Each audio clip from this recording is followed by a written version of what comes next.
Good morning, everyone, and welcome to the National Disability Employment Awareness Month webinar number 3. Today is going to be a lot of fun. If I know Robyn and Antoinette, it's going to be a blast. So we're talking about accessibility and assistive technologies today. And we've got a great program set up for you. We have our interpreter will be with us in a moment. She's having a little trouble logging in. And so we'll, our ASL interpreter, so she should be with us in just a moment. I am going to turn it over to Robyn, one of my favorite people. Robyn and I work in the Round Rock office when she's there. She hasn't been there for a while, but work in the Round Rock office together. A lot of fun, very knowledgeable in assistive technologies and our local expert for it. And so Robyn, let's turn it over to you, and I'm going to get the presentation. Can you see the presentation right now, Robyn? Yes, it just needs to be in slideshow mode. Yep, I clicked on it. We're waiting for it to figure itself out here. Alrighty. There we go.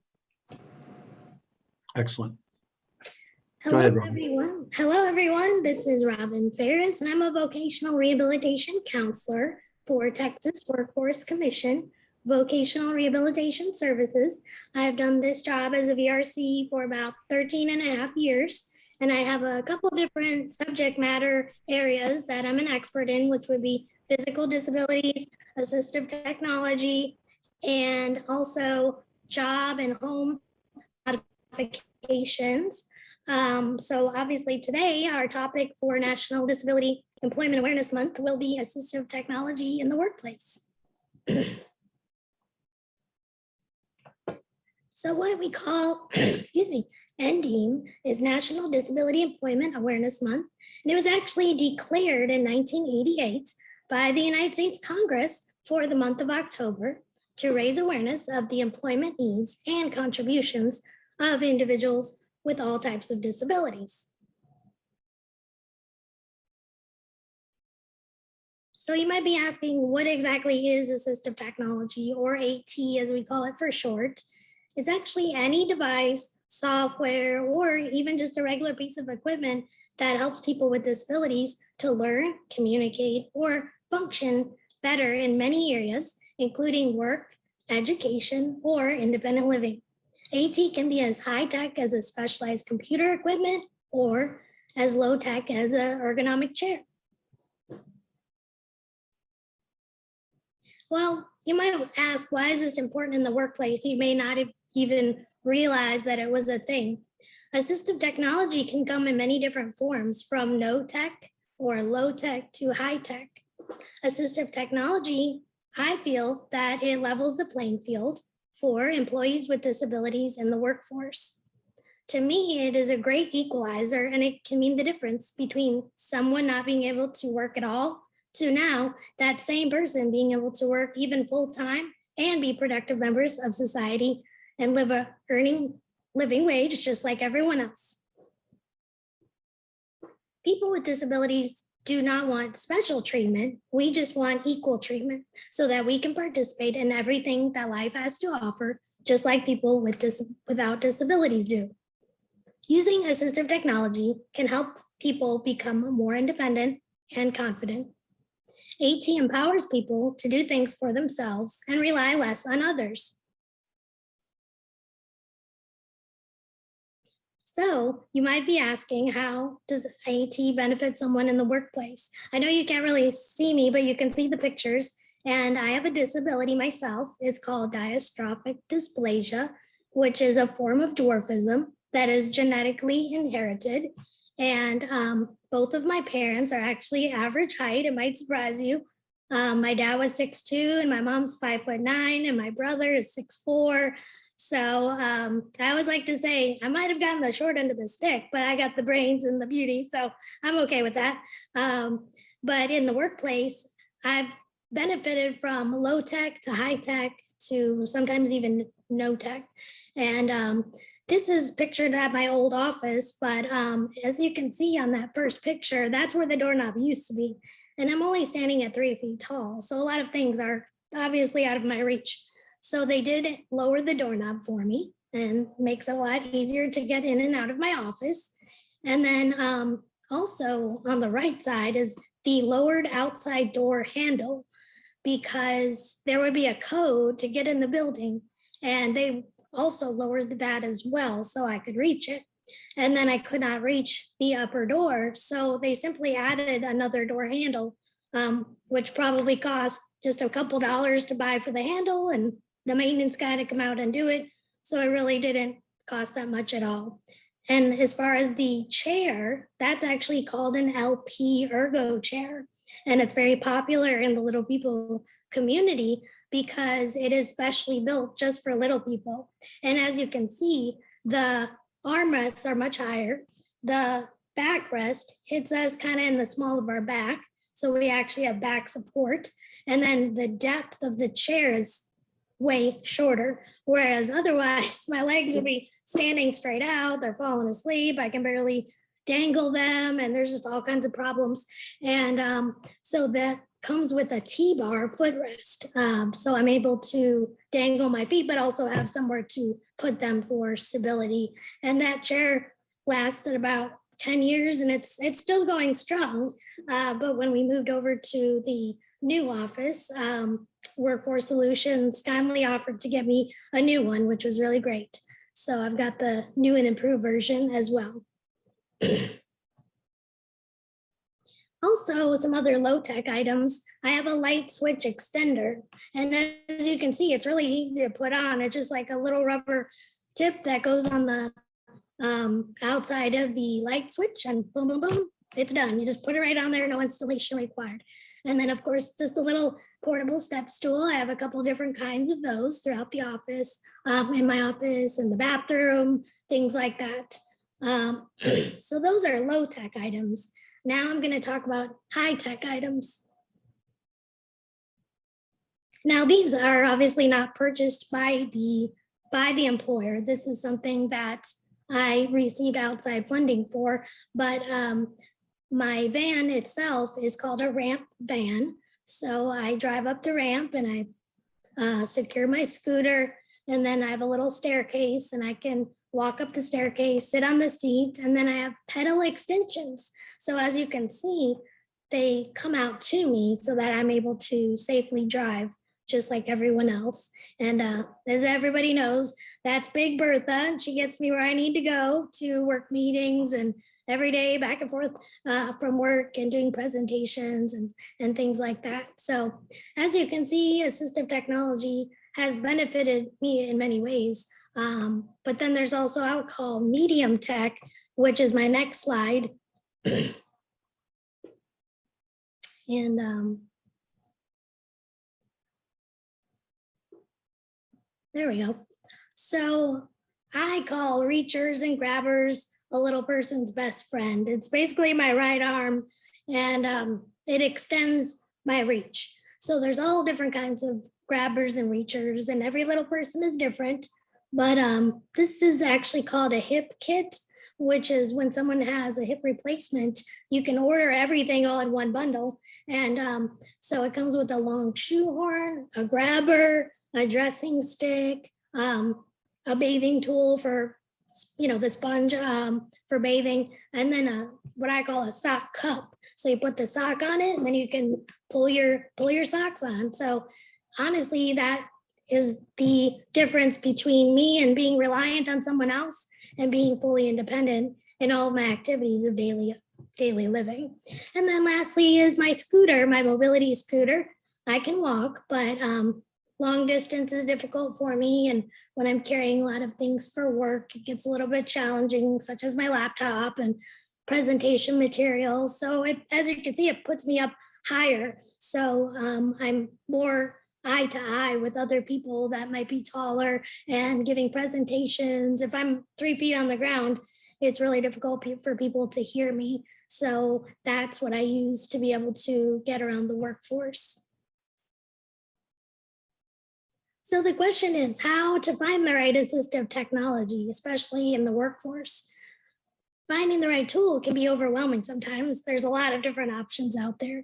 As an employer, it may be beneficial to be connected to someone who's a specialist in assistive technology.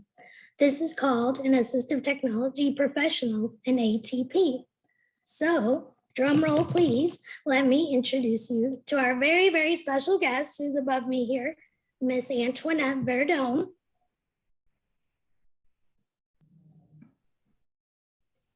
She owns a company called Improvability, and they've been with us for at least 10, 12 years. And Miss Antoinette has a master's degree. She's an ATP, and I believe she can get into this more, but the credentials that she has to be able to be an assistive technology provider. She is a founder of Improvability. She has an engineering background. She has 20 years in assistive technology. And as you can see there, she's done private practice, Mississippi State Vocational Rehab. She's also an art lover, a design nerd, and she says plant killer because she loves gardening, but doesn't necessarily have a green thumb. And her personal quote is, if you can think it, it is out there. And that's what I like about her, is that she thinks outside the box, just like I do. And we come up with solutions to problems to assist our individuals with disabilities and being able to work in the workforce. So now I'm going to let her continue our presentation. Thank you, Antoinette. Thank you, Robyn. So you can go to the next slide. So just a little bit about Improvability. We are a full service assistive technology company. I'm not going to read off all these things, but basically if it's stuff to do with people with disabilities, we do it. I would say the only things we don't do is provide wheelchairs through insurance. We do interface with wheelchairs. There's like with power wheelchairs, there's things we can interface, mounting and making where people can do things through their wheelchairs. So we do interface with wheelchairs, but we don't supply wheelchairs through insurance. But basically, again, if it's stuff to do with people with disabilities, we do it. We also are a STAP vendor, if you're familiar with that program. If anyone has questions about that, we can talk about that later, but that's the takeaway from this slide is if you can think it, if it has to do with people with disabilities, chances are we can help you. So here's our team. I am missing one person. We just hired someone else in the office. He's our inventory manager, but this is our team. Everyone pictured here is based in Austin, Texas, except for Lena is our Houston rep and Wendy is our contractor in, she covers Mississippi and the Gulf Coast. So this is our team, and we do cover the whole state of Texas for the purposes of TWC. And we have done work outside of those states as well. So kind of have phone, car will travel. So what makes us a little bit different is that we really try to stay on the cutting edge of available assistive technology. We also take a very practical approach. So, we're not trying to just quote out, the most expensive thing. We're really trying to find the right solution. And because we're in the unique position of actually helping implement what we recommend, we know it's going to work. Sometimes people will, I'm on a lot of Facebook groups and listservs, and people will ask questions and people will just throw out a product name. But when you really dig down and say, okay, is this actually going to solve the problem? It doesn't always do that. And again, we are in the position of where we can combine products from multiple manufacturers. I say it's me, but I think I've infected everyone in the company that I can't leave well enough alone. So there's certain combinations of equipment that, I didn't like this one company's piece for this. So we found another company that does it and I like their thing better. So we figure out a way to put it together. And we also want to be an ongoing resource for our clients. So once we work with someone, we want them to call us if they have problems. So we really want to start the relationship with our first interaction, and we're happy to be a resource for them on an ongoing basis.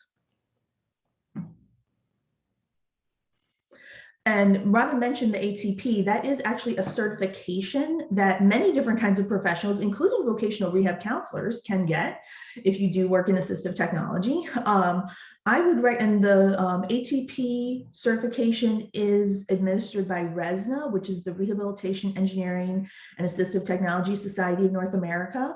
So my recommendation would be is if you're looking for someone to provide assistive technology recommendations, that you look for or if you are in a position, you may even want to require that they have that ATP certification, because it does show that they are part of the industry and that they are required to have CEUs to stay on top of the assistive technology industry. So Robyn gave you one definition of assistive technology. I'm going to give you two more. So the actual textbook definition of assistive technology is any item, piece of equipment, or system, whether acquired commercially, modified, or customized, that is commonly used to increase, maintain, or improve functional capabilities of individuals with disabilities. That's a lot of words. Kind of my translation is any device or strategy that fills the gap between the user's ability and the task to be accomplished. So you could think of that assistive technology as that middle thing. But I want to stress here, if you look at both definitions, it's a device or a strategy. Assistive technology isn't necessarily a thing. It can also be a way of doing things, a system or a strategy that allows someone to bridge that gap. It may be we go to an employer and talk with a client that this is the way the company's always done it, but maybe with just a slight change of how it's being done, not even adding equipment to it, we can find a way that would make it accessible to the employee with a disability. So when we start talking about assistive technology in the workplace, I would assume most of us are aware of the Americans with Disabilities Act. The Americans with Disabilities Act today is not to go deep into the law. I'm sure there's other people on this call that are much more knowledgeable than me, but the takeaway is that employers should provide accommodations. The ADA is a civil rights law that says that in addition to many other things, the workplace should be accessible to people with disabilities. There's a lot of depends there. You know, certain employers aren't required or they're not mandated to provide these accommodations under the ADA. Again, I'm not going to go into the law per se, but the takeaway is that the ADA was meant to help make workplace more accessible, and it does put some requirements on employers to help with that. But also accommodations are good for business, just like Robyn said as well. You know, it will keep an employee, retain an employee. Maybe you have an employee that has an injury on the job that causes a disability that they can't do the job they were doing. Providing those accommodations, that employee already knows your business and your systems, so that would help you keep that employee. Maybe they do a little bit different things, but you're not having to start over, and especially in today's environment, hiring is very, very difficult. So being able to retain an employee is a good business decision. It can also open up your pool of applicants, even just making it a little bit more visible that you're willing to make accommodations for people with disabilities. That could, maybe there's someone who is looking at your position, but if they see that you're open to making accommodations, then they would apply. And also workplace morale. I mean, again, we're an assistive technology company, so I do actually have a couple employees that have some different disabilities, and we've provided those accommodations. And all of my employees know that obviously if they have any sort of issues that they need accommodations for, it's not even a question whether we would provide it. I know we're a little bit of a unicorn probably in that sense, but just in general, if the attitude at your workplace is, if you need help, we will help you, that's going to increase your workplace morale.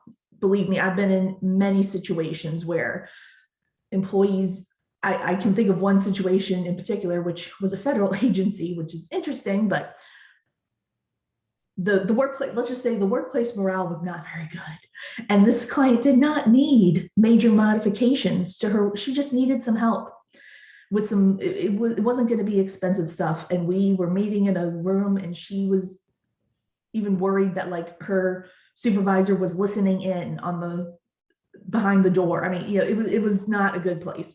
So hopefully that would not be the situation everywhere.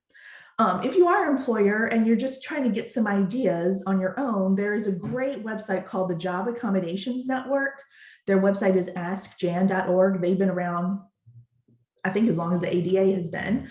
I think they were actually funded through something when the ADA was passed.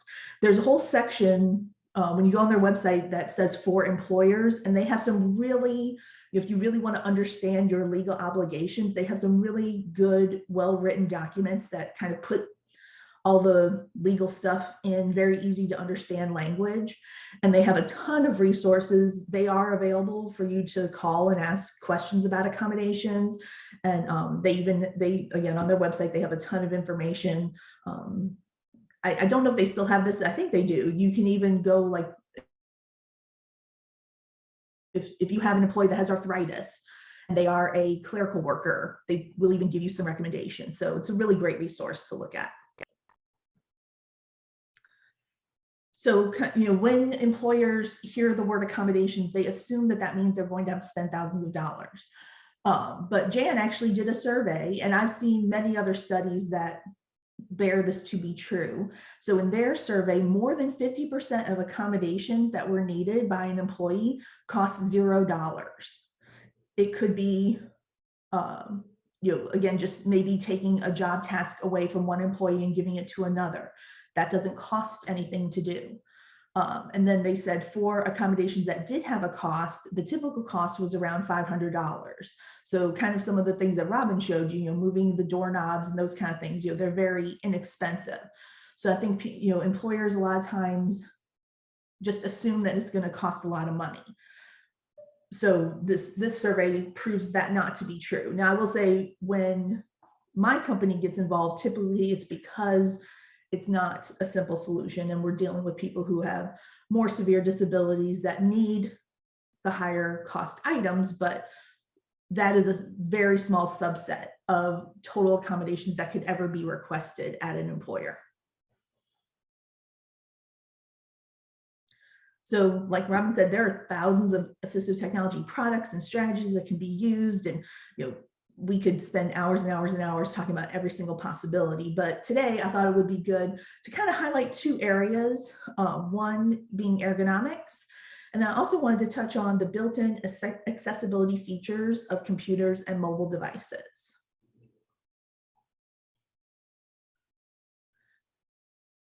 Can we go back one slide, please?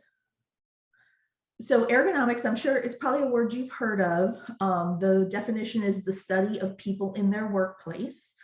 And kind of my translation of that is the concept behind ergonomics is to bring the work to you instead of you going to the work. And I have some pictures that will illustrate that later.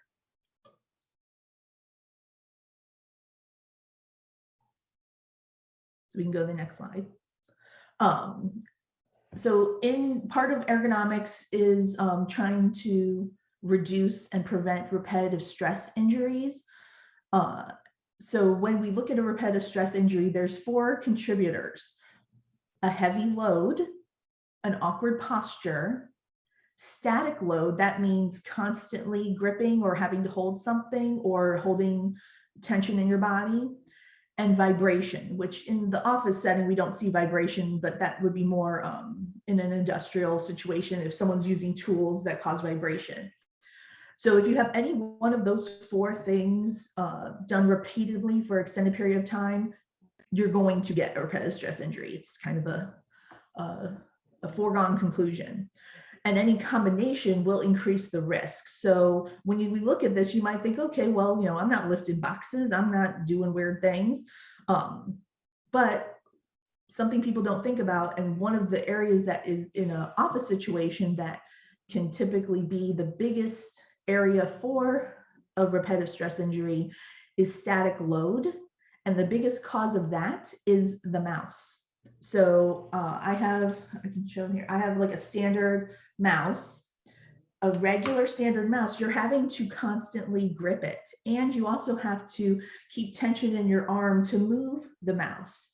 So that just having to grip it constantly, that is something that can cause a repetitive stress injury. And if you added, if for some reason the way your office is set up, you have an awkward posture while you're gripping it, you're kind of just asking for trouble. Now, that being said, this is not a scientific theory. It's more of a anecdotal theory that I have seen.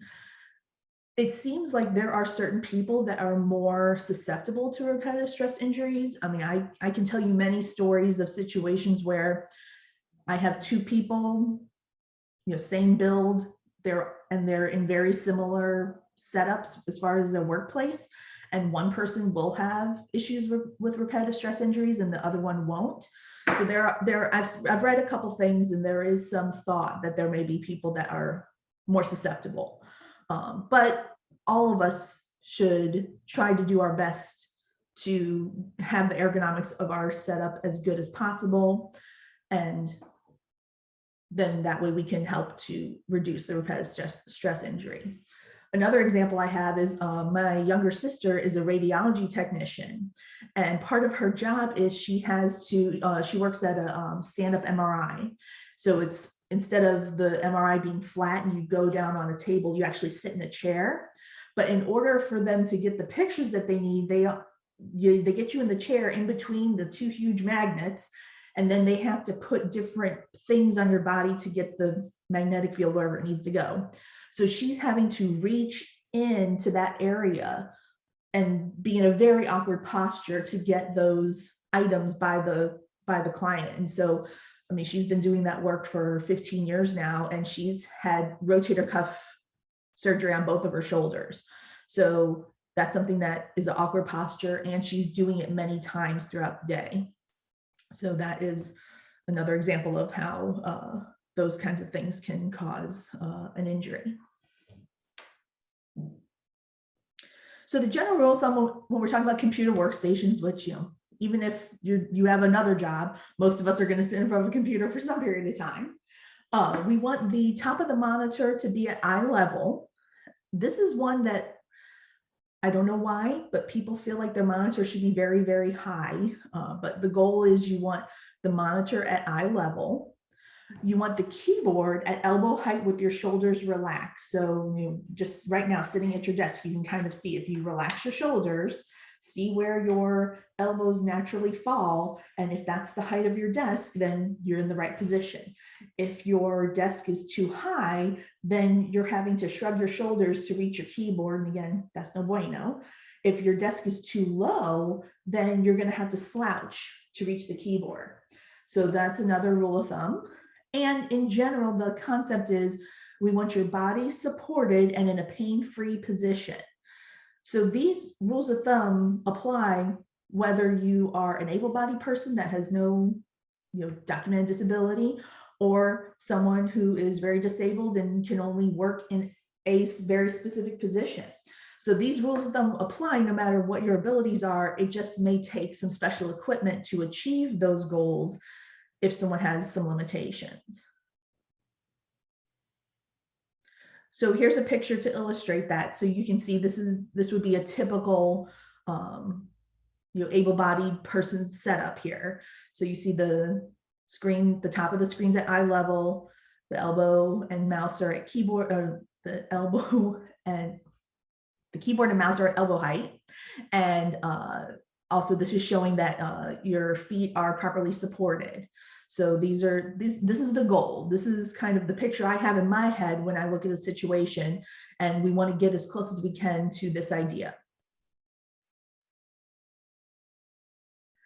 Something else to kind of be aware of is also to make sure that your neck and chest are in a neutral position.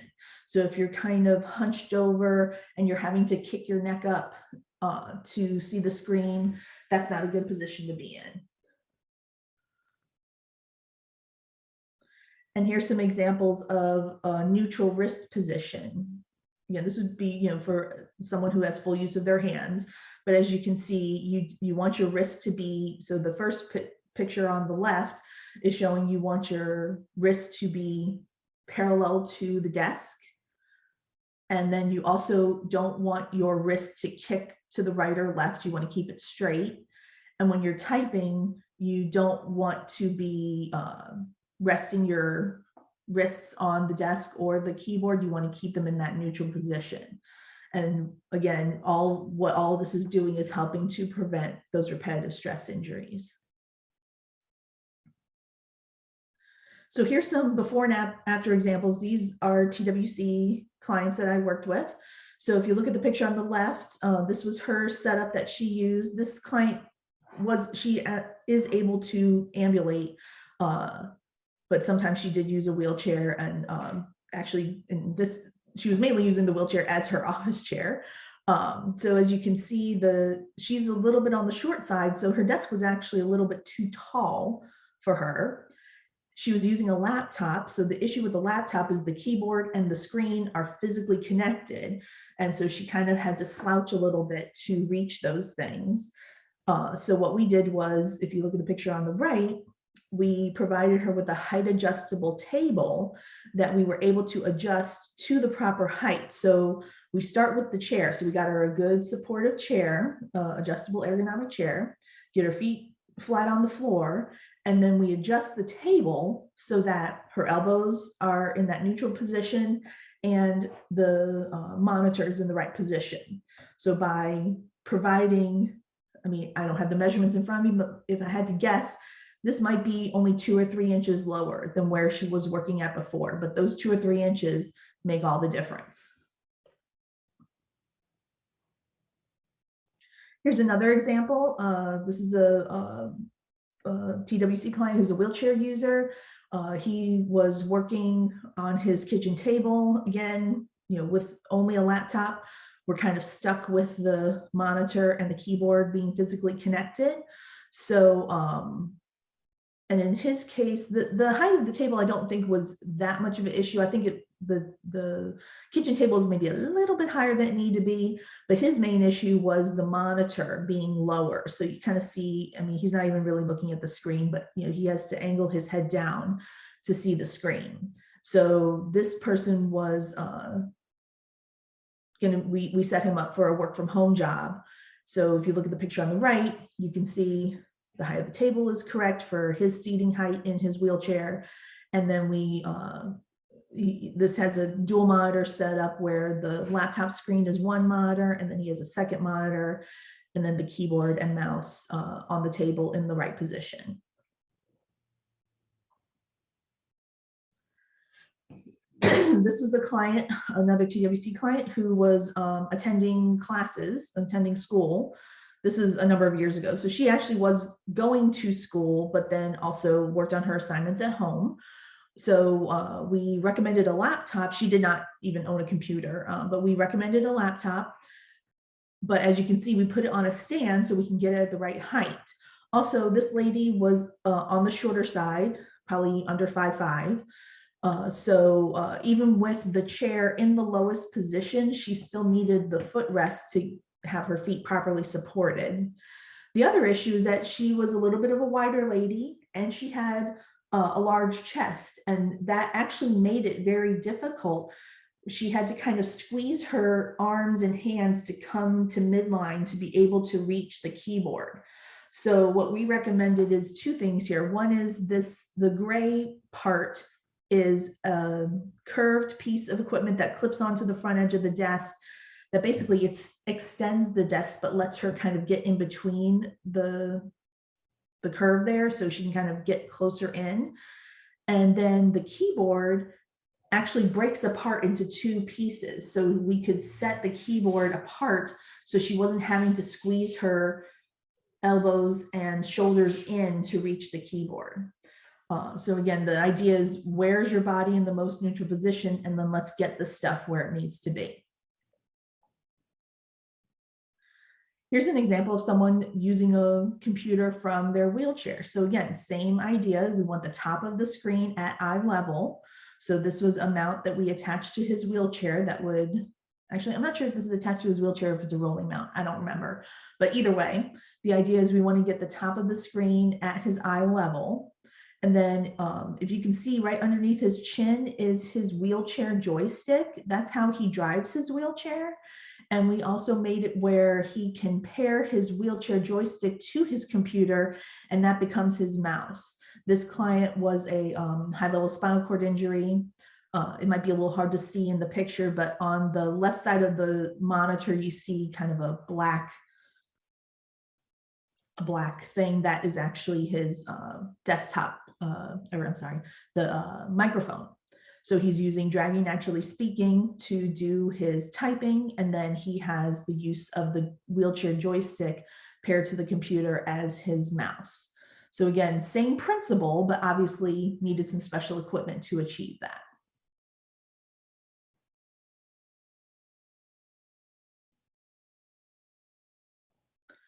this is a very unusual situation. So this is a lady who has cerebral palsy, and the way she types is she uses her nose to touch the keys. So if you look on the left is the equipment as she had it when I showed up.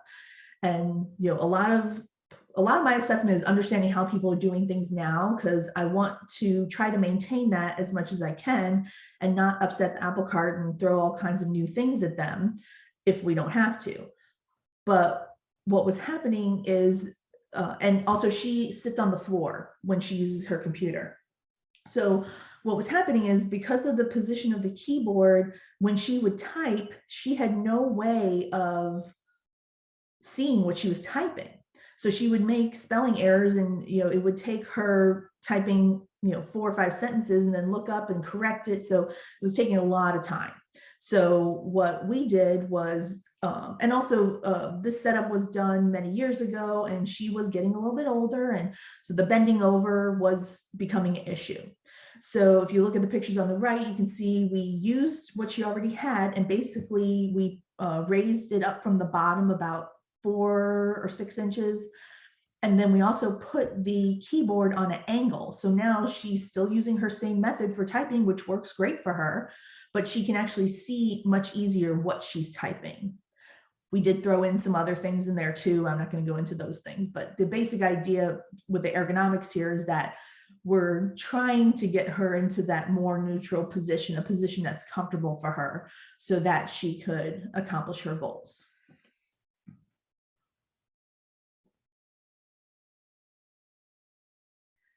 So that's my talk about ergonomics. So now we're going to switch topics to built-in accessibility.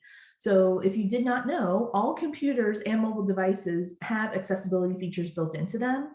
I have some links here for how to learn about what accessibility features are. If you have a Windows computer, the feature, the setting would be the Ease of Access Center.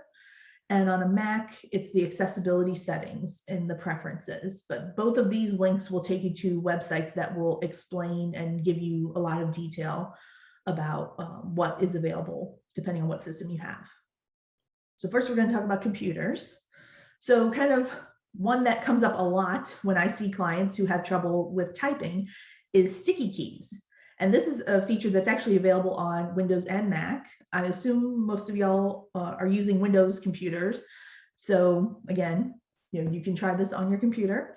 On a Windows computer, if you hit the Shift key 5 times, it will automatically bring up a pop-up asking, do you want to turn on sticky keys? And once you have sticky keys turned on, what that does is it makes your Control, Alt, Shift, and the Windows key sticky, in the sense of, say I wanted, what comes up a lot is people need to hit Control, Alt, Delete. And if they only have use of one hand, or if they maybe only have use of certain fingers on certain hands, they can't do that because typically Control, Alt, and Delete are on 2 sides of the keyboard. But if you turn on sticky keys, you tap on Control, it's sticky, the computer holds it down for you. You tap on Alt, that's sticky, the computer holds it down for you. And then when you hit the Delete key, you have now set the command of Control, Alt, Delete. Same thing for cut, copy, and paste. If you have sticky keys on, if you press, tap on the Control key, it's going to hold it down for you. And then you can hit, if you want to copy, you hit C, and it copies for you. So you don't have to hold down both of those keys at the same time.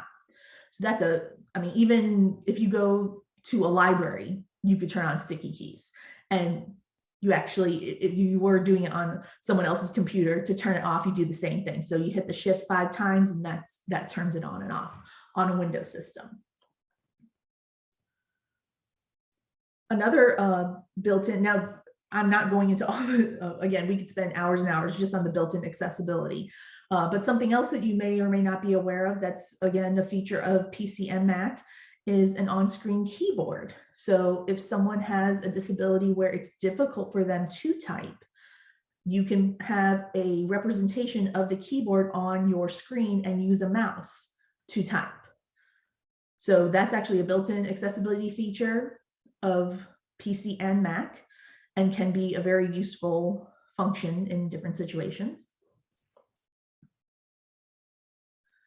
So something I want to say about the built-in accessibility features of computers is that in general, they're a good place to start. Something like sticky keys could be the solution for someone.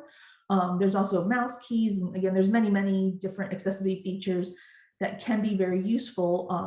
There's certain ones that they're a good place to try. For like the on-screen keyboard is a good example. If someone really needs the on-screen keyboard, they probably, the one that's built into Windows typically is a good place to see, okay, is this going to work for me? But if that's something they really need to do productive work, there are some third-party software programs that add some more functionality. So I just want to say, a lot of times the built-in accessibility, it's great and it can solve the problem for most people, but if someone is needing to use it all day, every day for productive work, they may need third-party software to make it functional for productive work. But it's a good place to start, and it's good for everyone to know what's there. So just like we have built-in, so let's go back one more. Okay, so just like we have built-in accessibility for computers, we are using mobile devices more and more. So there is also built-in accessibility for mobile devices. So I'm giving you these links here. Something to note, iOS is the Apple operating system, and Android is another one. I want to say something really quick, is that with Android, there's different manufacturers, and sometimes the manufacturers of the devices have their own accessibility features. So I'm just throwing that out there. Sometimes that can cause some technical issues, but just want you to be aware, but this is where you can find that information. In general, you can find those features by going to your settings app and then accessibility. And just for your information, Android and iOS now allow for external keyboards and pointing devices, and that can make a mobile device much more accessible than using the touchscreen. And because we're using mobile devices more and more, let's not forget about ergonomics. That applies for mobile devices just like it does for computers. So that guy is going to have a bad back in about 10 minutes. So we don't want to set ourselves up for a bad situation there. I would strongly recommend that you go and play with your device. I promise, between your computer and your phone, you will find an accessibility feature that will be useful to you. If you don't, I'll eat my hat. I already said this, but the built-in accessibility can suit the needs of some clients, but sometimes specialty hardware software may be warranted. A good example is the speech recognition. Windows has their built-in speech recognition is pretty good, but if someone really needs that all day, every day to work from, the third-party software is going to give you a lot more features than what the built-in does. So we're here to help. We are able to provide assistive technology evaluations through TWC Vocational Rehab or with an employer directly. And when we do evaluations, we really look at the employee's abilities, the job tasks, and we try to provide a comprehensive report with recommendations and an implementation plan so that we can actually make it happen.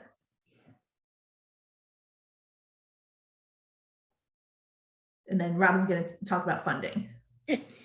So thank you so much, Antoinette. That was awesome and super informative. And as you guys can see, there can be anything from no tech to low tech to high tech.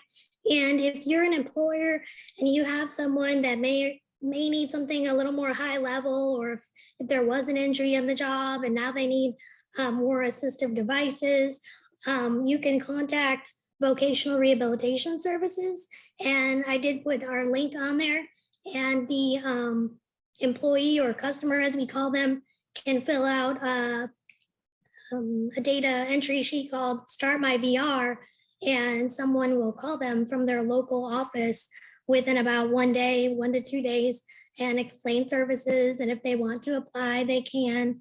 And basically what we would do is we would pay Miss Antoinette's company to come out and make the recommendations. And then depending on the cost, we'll work with you guys as the employer. Now, if it's something just maybe like a desk or a chair, and you're able to afford that as a reasonable accommodation, then normally that does fall under the ADA as a reasonable accommodation.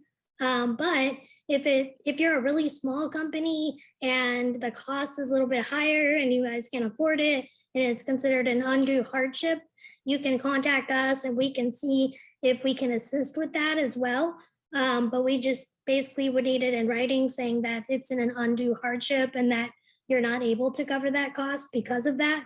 But the other opportunity, there's actually a couple different tax incentives for assisting individuals with disabilities. There's the work opportunity tax incentives. So when you hire employees in different populations, such as veterans or disabled veterans, or referrals from my agency, Vocational Rehabilitation, there's a whole long list you'll see on the link there. And you can get a lot of different tax incentives based on the type of person that you are hiring. So that's really great for your bottom line as well. And then also there's the architectural barrier removal tax incentive. So let's say you do want to hire someone, but there's a stair and you need a ramp. If you purchase that ramp, you can actually get a tax incentive later on when you file taxes to kind of make up for that cost a little bit. So that definitely helps the bottom line as well.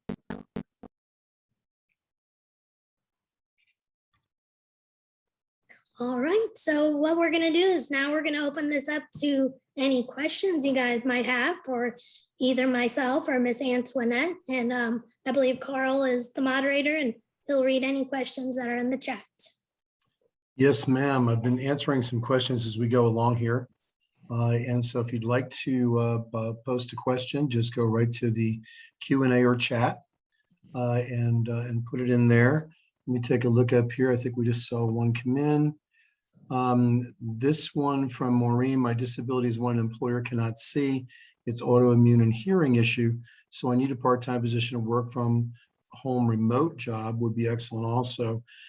How does Workforce Solutions, how does the Texas Workforce Solutions Rehabilitation work to help someone like Maureen find a job? She also says she has a master's degree and excellent job expertise. So I think she's interviewing right now for a job with you, Robyn. Oh yeah, sounds great. No, that's excellent.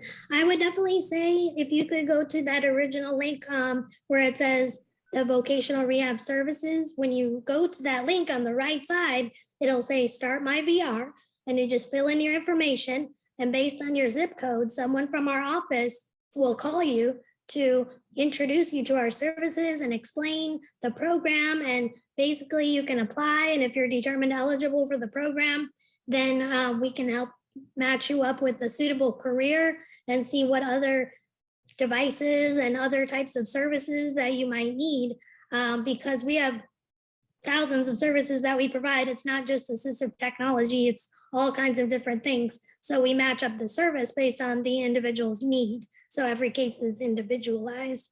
But if you have any difficulties, the next slide is going to be my contact info. So send me an email or call me on my work cell phone and I can help navigate you through that as well.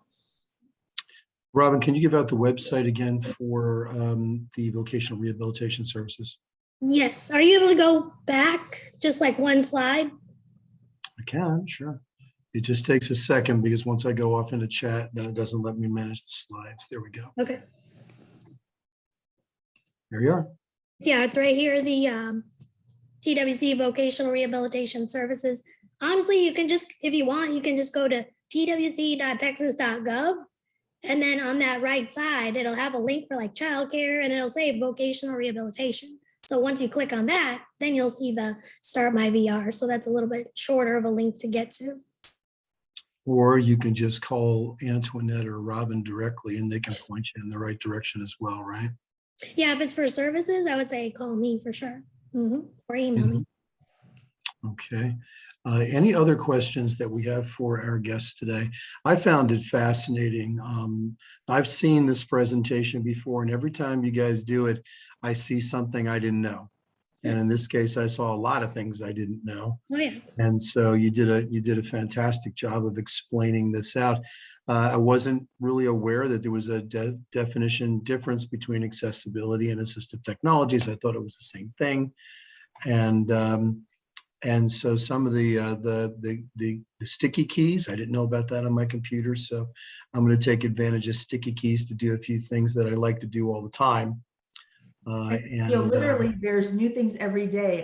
This is a while ago, I had a group that wanted me to do a presentation just on the built-in accessibility features of an iPad. And me going through it, I found things that I didn't even know were in there, because Apple and Android, they're constantly updating their operating system, and they'll throw things in there. And a lot of times the accessibility stuff isn't necessarily advertised as well as some other features that they might be adding. So it's good every once in a while just to really go through those accessibility features, because there's lots of stuff in there. I can speak as a 46-year-old, as I'm getting older, I need my text to be bigger. And a lot of times that's where you actually find those settings to make the text bigger on your mobile devices. 46, young puppy. Okay. Antoinette, I was going to say, have you ever had where maybe a bigger employer would bring you in as a consultant to maybe evaluate the company's ergonomics? Have you ever had that? We are a small company. So actually a lot of big companies have their own ergonomic consultants as employees. Like I worked with a client that worked for Dell, and they had, I think it was a nurse and either OT or PT on staff, and they had done a good job, but and they had dealt with this one client's ergonomic setup. And they dealt with that part, but she had bilateral carpal tunnel. That was my cousin. It was one of your clients. I mean, it was so severe that she literally couldn't type or use the mouse. Yeah. So that was a little bit beyond, they knew how to set her up with the ergonomic workstation, but what equipment did she need to not be able to use her hands at all to access the computer? That was a little bit beyond what they typically deal with. And the interfacing with the technology, because a lot of times they know the thing and the chair and the keyboard, but Dell has specific software and they don't know whether or not this voice to text software that we're going to bring in is going to be compatible with the software at that company as well. So there's sometimes more stuff behind the scenes that needs more of a higher level specialty. Right. So for the I'm going to say the basic ergonomic stuff for all of their employees, they actually have people on staff to do that. But when it's these one-off unusual situations, that's when we come in. Yeah, good. That's great. We have another question here from John. And John's saying, how would a low-functioning individual with limited computer skills start the process if they were unable to go to Start My VR? Okay, let's see. Are you able to call me on my cell phone? I can get you started with that. So, John, if you or the person you're reaching out for can use the cell phone, then you can give Robyn a call. And she'll get you started with the whole program. Yeah, I just didn't want you to put your personal information in the chat, but you can. Yeah, exactly. You can text me at that 737 number, 737-256-0919, and I can definitely get you started and see if this would be a good program for you to apply for. Well, I wanted to chime in and say, assistive technology is not everything that vocational rehab provides. A lot of what people need is someone just to encourage them and help them through the process of getting a job with a disability, knowing how to approach an employer. So they provide a lot of other services, counseling and other things. Not assistive technology is just one sliver of what they do. Right. Yeah, Mr. John, if you don't want to work in a job that requires any kind of technology or computer, that you don't have to do that. We will match you up with a suitable career that is more commensurate with your disabilities and something that is interesting to you, the path of least resistance, where it's not going to be frustrating and you're going to enjoy it. So it just depends on what you and your counselor determine is the best job goal for you. Yeah, and John, thank you for the information. He's not the customer, but the information is helpful. So thank you very much for that. And so it looks like we're running out of time here. So I wanted to thank Robyn Farris and Antoinette Verdone for participating today in our NDEAM number 3, and especially our interpreter, Paula Falk. We had a little trouble getting in this morning, but we finally got her in there. And it was awesome. Good to see you again, Paula. Next week, we are going to have a lot of fun. So we have a program called Summer Earn and Learn, or the SEAL program. And we had 127 that completed the program this year. Summer Earn and Learn is to give someone with disabilities, a young person between 16 and 24, their first work experience. We had big companies like CVS and Gattiland Pizza and a number of others who took in multiple folks to participate. Gattiland and CVS work every day or every year with us on this. And we are going to have a panelist, a group of panelists that are both employers and the students that participated in the program. We are also going to have someone from Stealth Technologies from Burnett, who had also had some SEAL participants this summer, and they're going to be talking about that and some of the technologies they have as well. They're part of the Pride wheelchair and mobility scooter organization. And so we'll be able to talk a little bit of that kind of stuff next week as well. So once again, thank you all for joining us today. My name is Carl Braun. I'm the Manager of Business Services for Workforce Solutions World Capital Area. I'd like to thank you very much for joining us today, and we hope to see you next week for our program on the Summer Earn and Learn initiative. Thanks so much, and have yourself a wonderful, wonderful day and a great weekend. Bye-bye. Thanks, everyone.